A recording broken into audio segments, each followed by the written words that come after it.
Buenos días para todos, soy el doctor Alexei Acosta y en el día de hoy quiero hablarles acerca de la ansiedad y cómo tratarla. Sabemos que la Organización Panamericana de la Salud advierte que la pandemia ha generado un impacto sobre la salud mental de las personas y, conociendo el concepto de salud emitido por la Organización Mundial para la Salud en el año 1946, conocemos que es un bienestar completo, tanto físico, psicológico y social. No significa salud solamente ausencia de enfermedad. Es decir, que nosotros como seres biopsicosociales necesitamos tener ese equilibrio entre nuestro cuerpo, la mente y las relaciones sociales. Por tanto, es cierto que la pandemia ha generado trastornos de ansiedad, ha generado muchos trastornos en la salud mental de las personas. Por ejemplo, sabemos que nosotros al pasar una etapa, una enfermedad en los síntomas post-COVID o en la situación que estamos viviendo, donde la cuarentena, donde existen cambios en los estilos de vida, donde ya no podemos salir a divertirnos con nuestra familia, con nuestros hijos, no podemos visitar a los familiares queridos, no podemos sentarnos en parques. Todas estas modificaciones en los estilos de vida pues han generado trastornos de ansiedad. En el momento, para que las personas conozcan cuando estamos hablando de un trastorno de ansiedad, por ejemplo, existen muchas veces pacientes que llegan a la consulta con palpitaciones que podemos identificar la causa y otras no la identificamos. El paciente también comienza a sentir nerviosismo, comienza con frialdad, comienza a ponerse frío, comienza a sentir dolor en el pecho, un dolor en el pecho que pudiera tener mucha similitud al dolor de un infarto. Es un dolor con una sensación también de muerte inminente, de ahogo, como que te falta el aire. El paciente pudiera tener también dolores en el estómago y es un paciente que cuando se lleva a cuerpo de guardia pudiera presentar una rigidez de la musculatura, pudiera contraerse incluso los brazos, y cuando se realiza todos los estudios analíticos allí en la institución de salud, pues todos los estudios suelen dar normales. Por ejemplo, cuando comienza con el dolor en el pecho, se hace un electrocardiograma, el paciente te da el electro, está normal, o el paciente pudiera presentar dolor de cabeza intenso, un dolor de cabeza que cuando muchas veces va a una consulta de neurología o se le hacen estudios por neurología, están normales. Es decir, el paciente lo que está presentando es una cefalea migrañosa por el mismo trastorno de ansiedad desencadenado por el estrés que se está viviendo, el estrés laboral, el estrés de las relaciones interpersonales. Y en otras ocasiones el paciente pudiera presentar sintomatologías de una gastritis, una enteritis, una colitis. Son pacientes que cuando se les realizan estos estudios en busca de esta patología, pues están normales. Se les realizan todas las analíticas de química sanguínea, por ejemplo, se realiza el colesterol, triglicéridos, el ácido úrico y suelen dar normales. Por tanto, en estos pacientes estamos hablando de un trastorno de ansiedad. Generalmente, si nosotros logramos mejorar estos trastornos de ansiedad, pues pudiéramos llegar a mejorar todas aquellas sintomatologías que el paciente presente. Por ejemplo, la gastritis, la colitis, la enterocolitis, el dolor de cabeza, el dolor en el pecho, que muchas veces los pacientes lo que solicitan es consulta especializada por cardiología, por neurología, por quizás gastroenterología. Y si vemos que todos estos estudios, después de haber pasado por toda esta gama de profesionales especialistas, me dan normales, yo estoy tratando un paciente con un trastorno de ansiedad que me está generando toda esta sintomatología, pero si aún después de todos estos estudios yo veo que el paciente continúa con estas mismas molestias, no existe una mejoría, pues además de esta causa yo tengo que buscar una causa orgánica, tengo que estudiar mucho más profundo al paciente. Entonces, para entender cómo se produce la ansiedad, cómo se produce esta enfermedad, estos trastornos de ansiedad, debemos conocer el mecanismo fisiopatológico de la enfermedad. Por tanto, por ejemplo, sabemos que en la parte media del cerebro tenemos la amígdala, que es una glándula que se encuentra en los seres humanos desde épocas primitivas y que nos permitían a nosotros sobrevivir como un mecanismo de supervivencia, porque ante una situación extrema determinada en la antigüedad, pues respondía ante quizás una situación de peligro, una descarga exagerada de adrenalina que permitía que pudiéramos escapar. En la actualidad, esta región, la amígdala, esta parte primitiva, se mantiene. Es decir, que ante una situación de estrés como la que estamos viviendo, comienza a liberarse por la amígdala una gran cantidad de catecolaminas, de adrenalinas. Puede ser porque esté desencadenada por el estrés o porque quizás no exista, pero es muy extraño que en estos momentos no exista una persona que padezca de estrés, pero pudiera ser causado también porque exista un daño, haya una hipersecreción a nivel de la glándula y comiencen a liberarse gran cantidad de adrenalina. Esta adrenalina va hacia la región prefrontal, en el lóbulo prefrontal, donde se controlan funciones cognitivas como es memoria, percepción, voluntad y afectividad, pero lo fundamental es que en esta región prefrontal existen neurotransmisores que van a enviar señales directamente hacia los diferentes órganos. Por ejemplo, envían señales al corazón para que el corazón oxigene la sangre y la distribuya hacia todas las partes de nuestro organismo. Por ejemplo, envía sangre hacia los brazos y hacia las piernas, donde constantemente ante esta situación de ansiedad la persona pudiera tener esa sensación de correr, de salir corriendo. También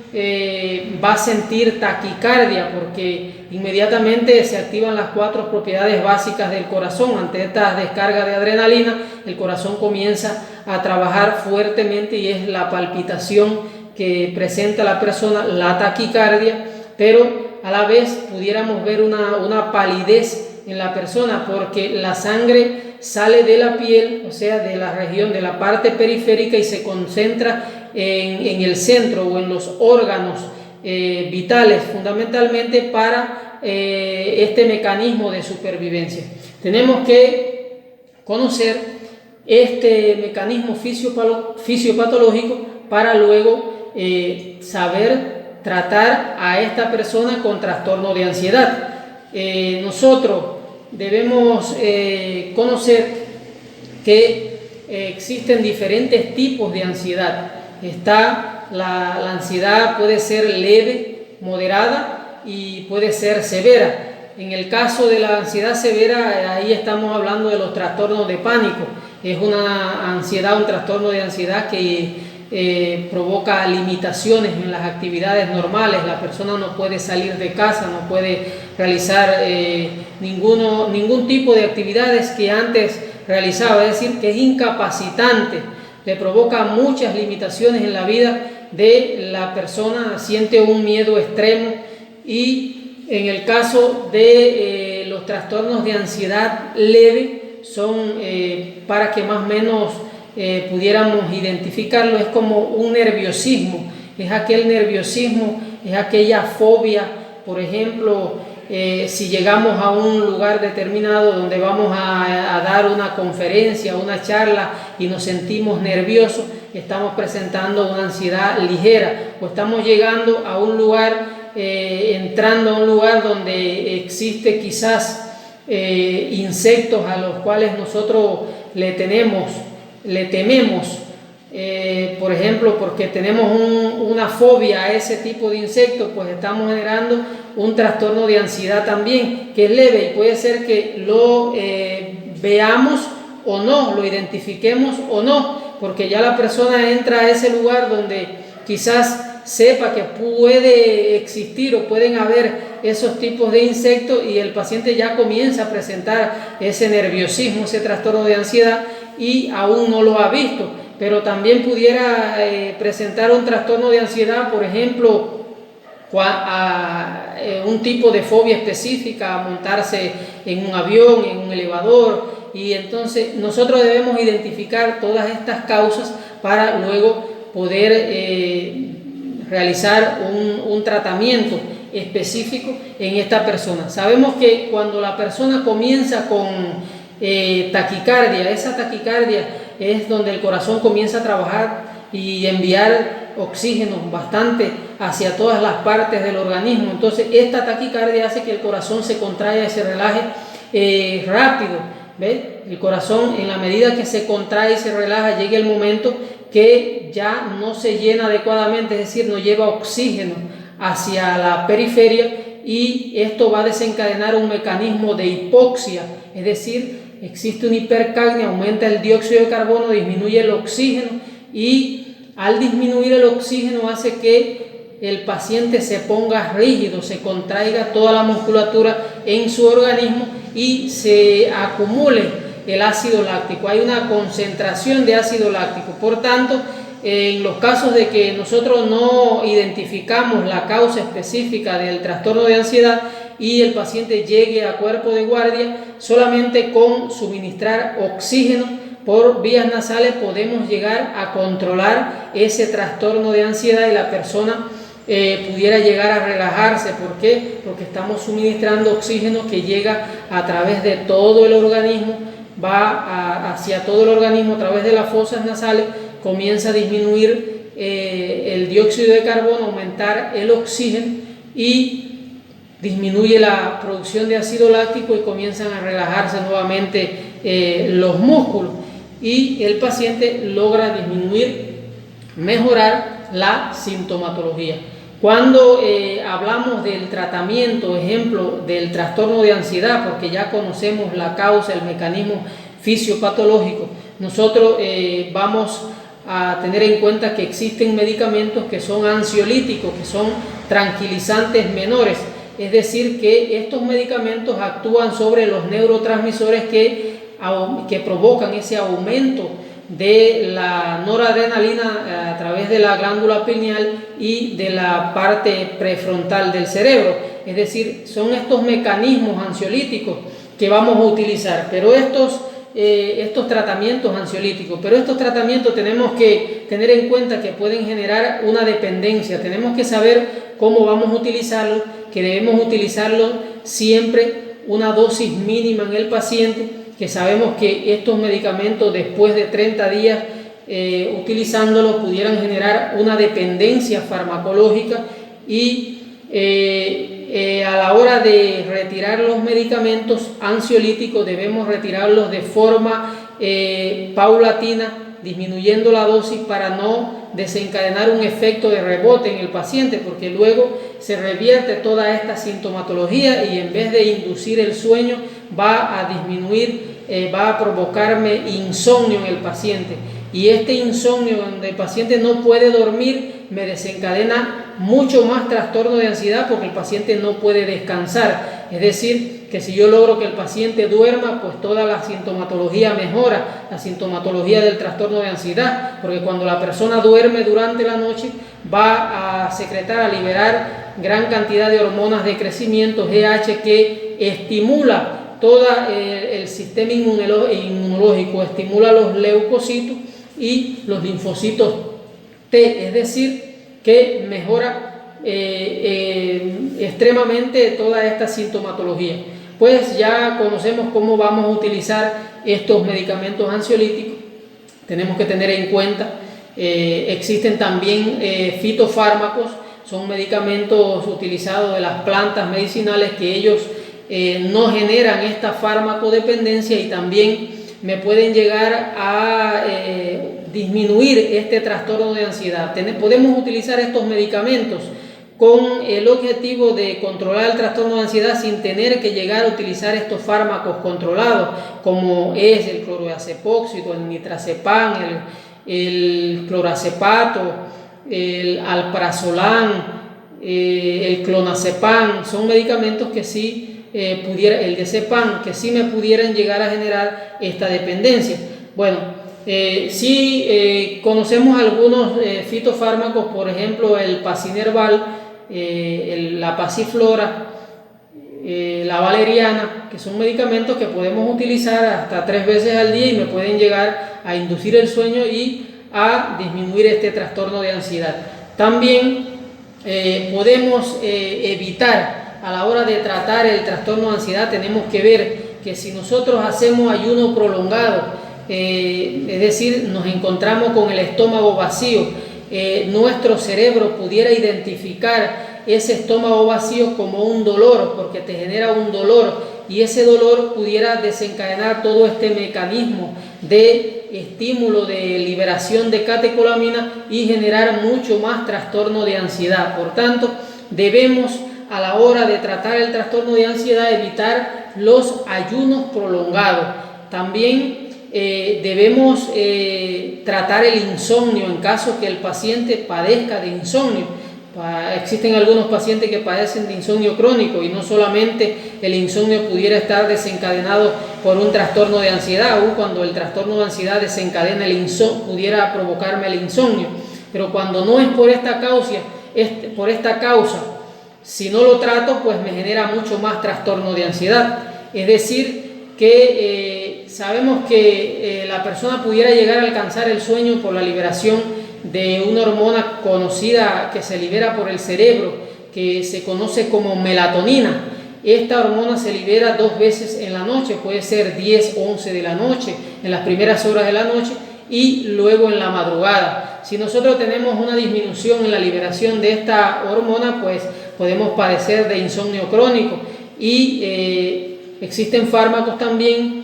naturales que son a base de melatonina, que se pudieran utilizar de forma prolongada de 3 a 6 meses, y esto me pudiera llegar a mejorar este trastorno de este insomnio y mejorar el trastorno de ansiedad, porque si duermo bien, pues mejoro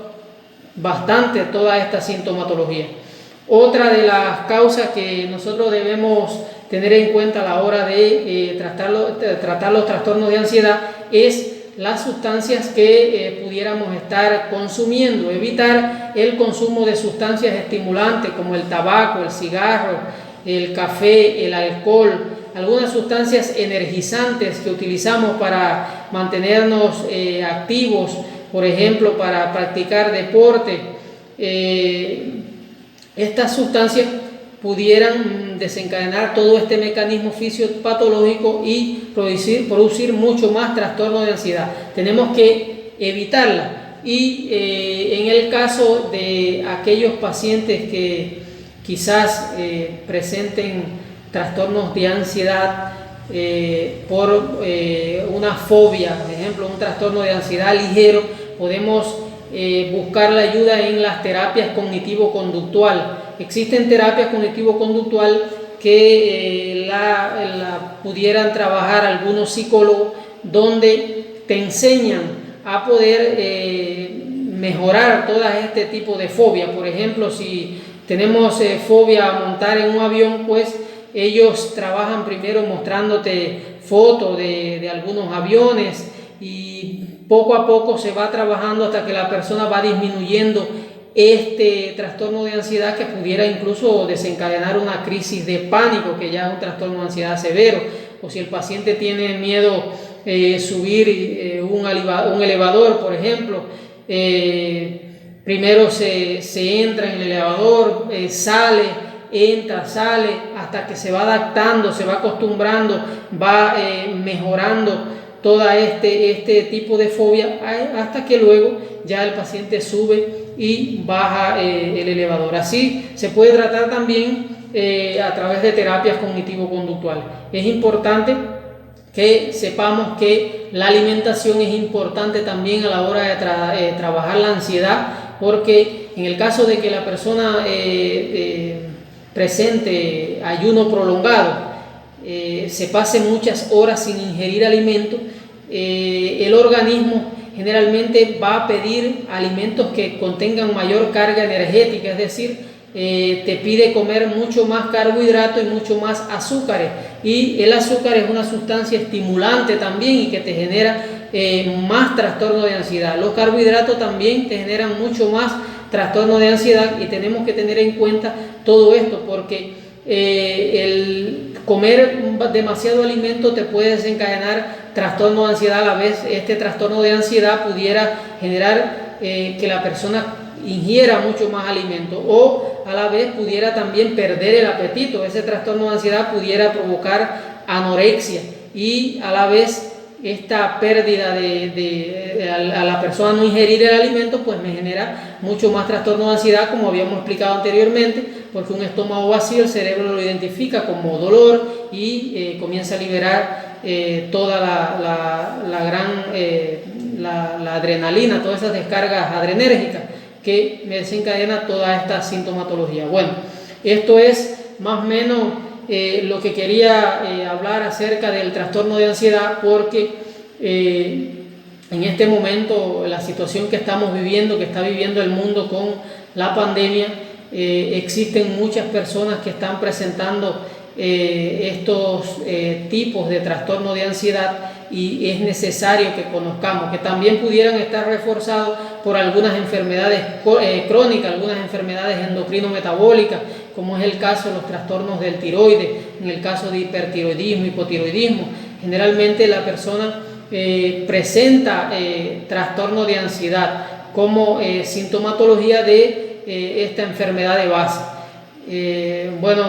Muchas gracias. Yo quiero que si les gusta este video, aquella persona que lo vea, pues que le dé a la campanita y se suscriba para que puedan ver otros videos acerca de estos temas, o que haga algún comentario para seguir enviándole estos videos.